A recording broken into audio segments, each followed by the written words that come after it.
I want to talk about cognitive offloading today, and especially when it comes to AI. So, I got Copilot recently added to my work computer. It's an enterprise thing. We can't just download apps, but that's beside the point.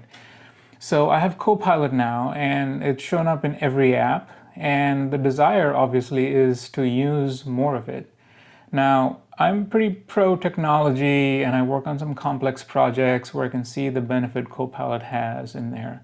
Just the way it is in the Windows system feels a little complicated to me because you have the Copilot app, but it also shows up in a bunch of other apps, but they don't all relate to the main Copilot app. So if you work on Copilot in, say, Excel or OneNote, which I use a lot, you don't see the stuff you did on those apps in your main Copilot app, and that makes things a little bit complicated to basically keep the same thread, the same kind of work going on the same project.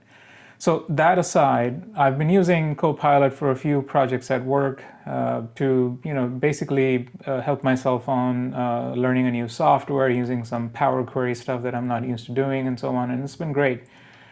But a lot of stuff that doesn't get talked about is places where maybe using Copilot is not a good idea. Now, there are some obvious places, obviously, like HIPAA-related places like a doctor's office or your therapist office, who, if they're using Copilot or using any kind of AI without your consent, that's not a good idea because the information is kind of going to a server and all that.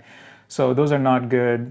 But that's the obvious ones to get that out of the way. But when it comes to just regular non-HIPAA related work, and provided your organization has NDAs and everything figured out, what are some ways where it is not a good place to use Copilot? So this is kind of a question I stumbled upon because I had a change in my role recently. I ended up taking on a larger team, so I'm leading more people than I had before. And it made me a little bit anxious because I wanted to make sure I don't miss out on anything that my team is doing. So instead of not just having a small team to work with, I have more team members. And when I have one-on-ones with the team members, especially those kind of situations, I felt like, hey, maybe I can use Copilot to help me not forget something that my team is talking about. And that is that fear of either missing out, or it is the sort of the general idea that the AI community tell you about, oh, you can 10x your productivity and so on. And that was really attractive to me at first, and I started really looking into what I could do to maybe change the way I show up as a manager, as a person, as a mentor to my team. Because that is, the human, a person is a really important part of an organization. That's maybe the most valuable asset, and it sounds like a cliche, but I do believe that. And I would want, obviously, my team members to show up as a whole person to the job. And when I'm having one-on-ones, and this is really especially about having these one-on-one career conversations, how are you doing in your job? What is something that is working for you? What is that is not working for you? We're not talking about projects. We're not talking about administrative stuff. We're really talking about their hopes, their dreams, their hurdles to do their work, their struggles in their family, wins in their family, changes in their family, and so on, which are all affecting work because everybody spends obviously a large part of their lives coming to work, but the family does play a huge role, and people's personal lives play a huge role in how they show up at work. So I think as a good manager, you want to be how do I say this? You have to be able to recognize a person as a whole person, not just as a tool that runs the computer and does the tasks that you give that tool.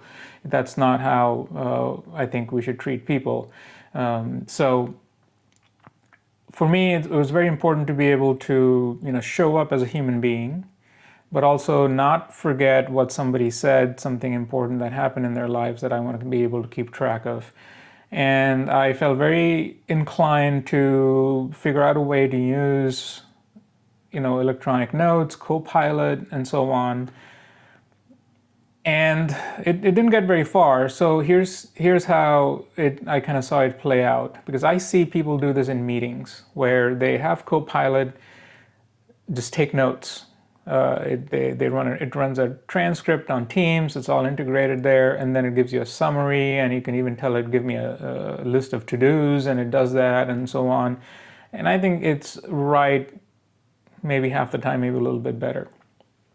So I see people do that, and I felt like if I did that, if I had AI take transcripts in a team meeting that I was having a one-on-one with another person, with another team member, I felt like it is entirely possible that I could start cognitively offloading the work of attention, the paying human one-on-one real-time attention that my team member deserves in that one-on-one meeting. I would be offloading that to the AI, and anybody could allow themselves to not fully pay attention to what is happening in that meeting because they know that the AI is doing a great job taking notes. Because I see people do this on regular project meetings all the time, where they just rely on the AI to take notes, and they can basically do double the work or attend double the meetings because AI is taking notes in the one meeting that is slightly less important than the other meeting that they're on, and so on. Maybe this is not a huge widespread problem, but I definitely see this cognitive offloading aspect of AI be a big issue if you're not careful about it. Cognitive offloading is not a new task, so I'll just briefly explain what I understand about it. Cognitive offloading basically means you're offloading a part of your brain's capacity to retain information into another medium, right? So we do that all the time. We write down, anniversary dates or meetings or doctor's appointments on calendars. We write, phone numbers back in the day in our either straight in our contacts app or back in the day in a little address book. We write grocery lists down in a piece of paper so we don't forget to buy the milk, and so on. So cognitive offloading by itself is not a bad thing, but I think when it comes to these interactions that are happening with another person in real time, and often my meetings with my team are not happening across the table from each other. We all work remote, so this is happening on a screen. On the other side of the screen, I try to have my video on in order to show that I'm also paying attention to them. I'm just looking at my phone. So we try to do that as often as we can, but at the same time, in those conversations that are happening in real time, the most important thing that I can do is pay attention and not rely on AI to be taking notes for me. I think I need the pressure, and I think we all do. We need the pressure of being able to write down what is happening in real time and clarify. And that's the beauty of writing notes down by hand, is because you have to understand something and then regurgitate it through your executive functioning and summarize it and put it down, because your writing is slow. So you don't end up taking a complex thing and just kind of writing it word for word. You have to kind of summarize and understand it and put it down. So if you don't understand maybe an issue that the person is having with their work or with their schedule or with whatever going on in their work life, you can ask clarifying questions in real time, which in other times you could probably say, you know what, the AI is going to figure that out. I don't have to understand it all the way right now. I can just go through multiple things and maybe get my 1 hour one-on-one finished in half an hour, and give myself a half hour so I can go to that other meeting. I think it's very natural for people that are very busy, who have a lot of workload, to think that way. I'm not saying everybody does that, but I think that is a very common way for people to, common mentality for people to have, especially in this day and age where we're all being told you can 10x your productivity and you can do this, that, and the other with AI. So that is something that I absolutely want to avoid doing, and I don't know if you see the value in it, but I definitely do. The second thing that I see with these AI systems, firstly, I feel like it's a very complicated system. I think if I would have to have notes in, say, OneNote, and then I have AI transcripts in a whole separate app, and then I have to bring the transcripts over, and then what happens at the end of the year? I'm having AI again read a year's worth of transcripts and notes and summarizing them, and then what? Like, it turns out it becomes a huge amount of data that I can't sift through at that point on my own. I have to, again, rely on AI to do. And I'm relying on an app, I'm relying on an internet connection, I'm relying on my physical device. And all of that, the way I've been doing it for the past, is I think the elegant solution is just using my journal. I use the bullet journal system, but it doesn't matter what you use. So on every notebook that I have, I basically create a 2-page spread, which looks like this. It's basically any empty page, 2 pages, and I write the name of the team member down up here.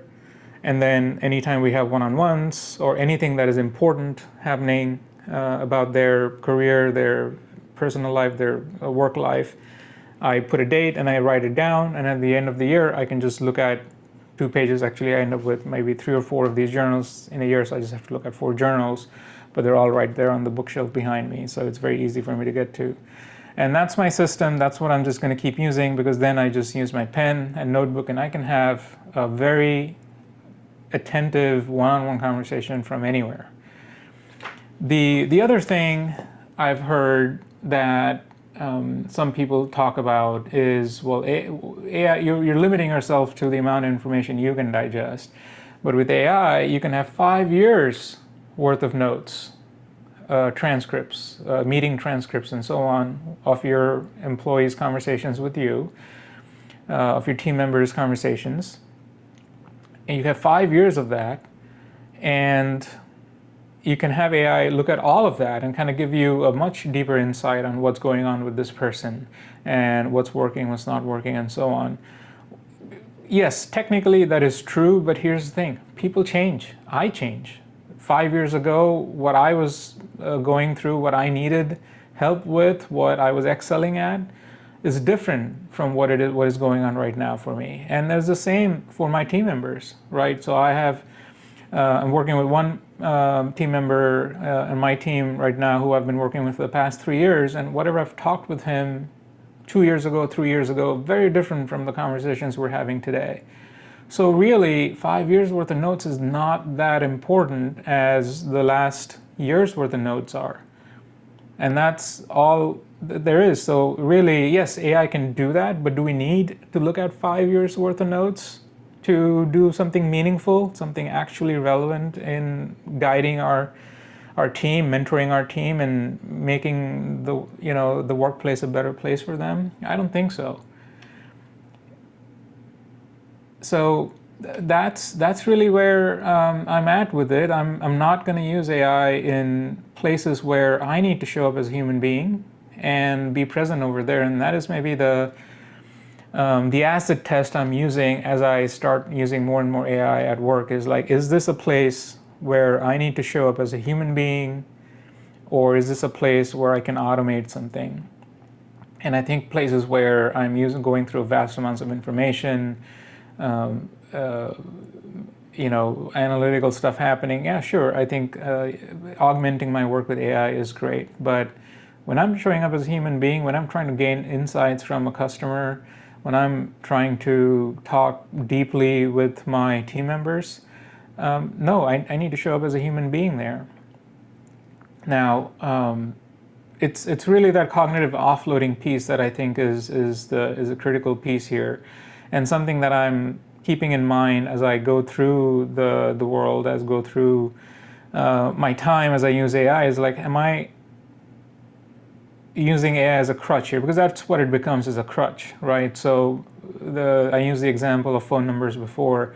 Yes, you use your address book to remember phone numbers of other people, but also if you remembered the numbers yourself, which we all used to before smartphones, or even before everybody had cell phones, I think I had at least a dozen numbers memorized of my family, my relatives, and my friends.